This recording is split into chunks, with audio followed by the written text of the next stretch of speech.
बिहार दौरे पर आए प्रधानमंत्री नरेंद्र मोदी ने पूर्णिया एयरपोर्ट के उद्घाटन के साथ साथ पहली कमर्शियल फ्लाइट को भी हरी झंडी दिखाई। साथ ही वंदे भारत समेत 4 ट्रेनों को भी रवाना किया। प्रधानमंत्री ने बिहार को 40,000 करोड़ की परियोजनाओं का तोहफा दिया और मखाना किसानों को लेकर भी बड़ा ऐलान किया। आज Kosi Mechi intrastate river link project के पहले फेज का शिलान्यास भी हुआ है। इसे ईस्टर्न कोसी मैन कैनाल का विस्तार होगा। इसे लाखों हेक्टेयर भूमि की सिंचाई में सुविधा होगी और बाढ़ की चुनौती से निपटने में भी आसानी होगी। साथियों, बिहार के किसानों के पास आय का एक साधन मखाने की खेती भी रहा है, लेकिन पिछली सरकारों ने मखाने की भी उपेक्षा की और मखाना किसानों की भी उपेक्षा की। और मैं दावे से कहता हूं, ये जो आजकल यहां आकर के चक्कर काटते हैं ना, उन्होंने मेरे आने से पहले मखाना का नाम भी नहीं सुना होगा। ये हमारी सरकार है जिसने मखाना को प्राथमिकता दी है।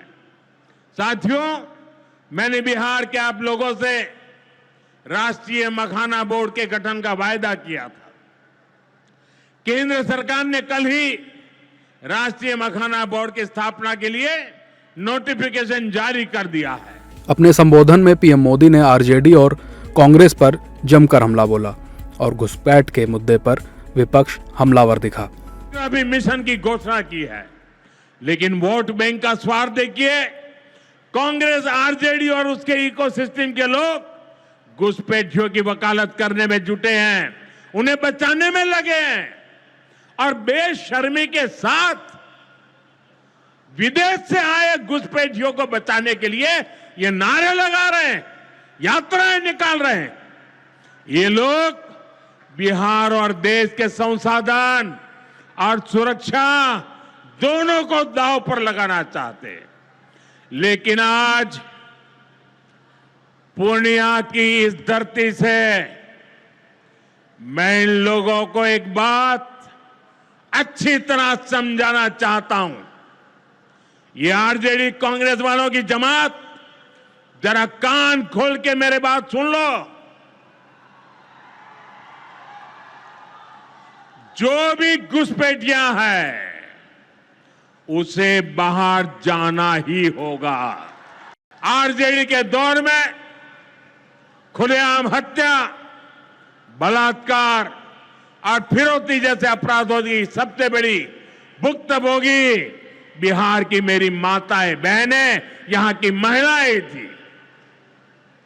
डबल इंजन सरकार में वही महिलाएं लखपति दीदी और ड्रोन दीदी बन रही है।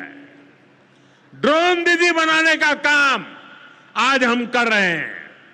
सेल्फ हेल्प ग्रुप के जरिए महिलाएं इतनी बड़ी क्रांति कर रही है। पीएम मोदी ने बिहार की तुलना बीड़ी से करने पर कांग्रेस को भी आड़े हाथों लिया। बिहार जब भी आगे बढ़ता है, ये लोग बिहार का अपमान करने में जुट जाते हैं। अभी आपने देखा होगा, आरजेडी की सहयोगी कांग्रेस पार्टी सोशल मीडिया पर बिहार की तुलना बीड़ी से कर रही है।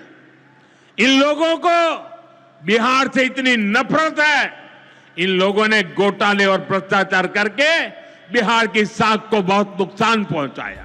इसके अलावा पीएम मोदी ने जीएसटी का जिक्र करते हुए नए रिफॉर्म्स के फायदे भी गिनाए।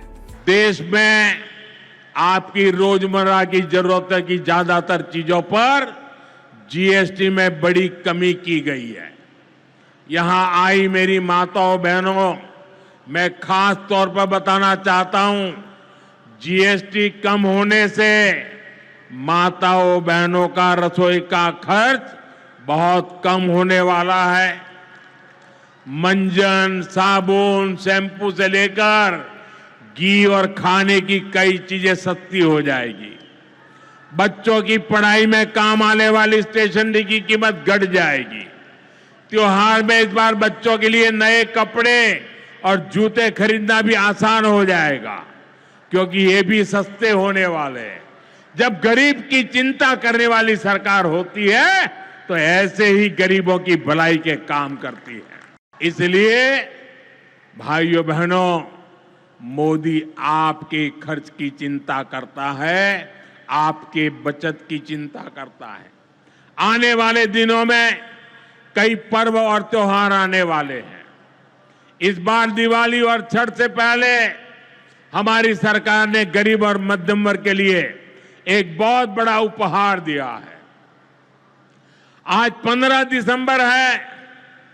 अब से ठीक हफ्ते बाद नवरात्र का पहला दिन आएगा और उसी दिन 22 सितंबर से देश में जीएसटी एकदम कम हो जाएगी। बिहार चुनाव से पहले पीएम मोदी के इस दौरे को काफ़ी अहम माना जा रहा है। जाहिर है कि जिस प्रकार से उन्होंने जनसभा के दौरान कांग्रेस और आरजेडी पर तीखा हमला बोला, उससे बीजेपी और एनडीए के कार्यकर्ताओं में जोश का संचार हुआ है।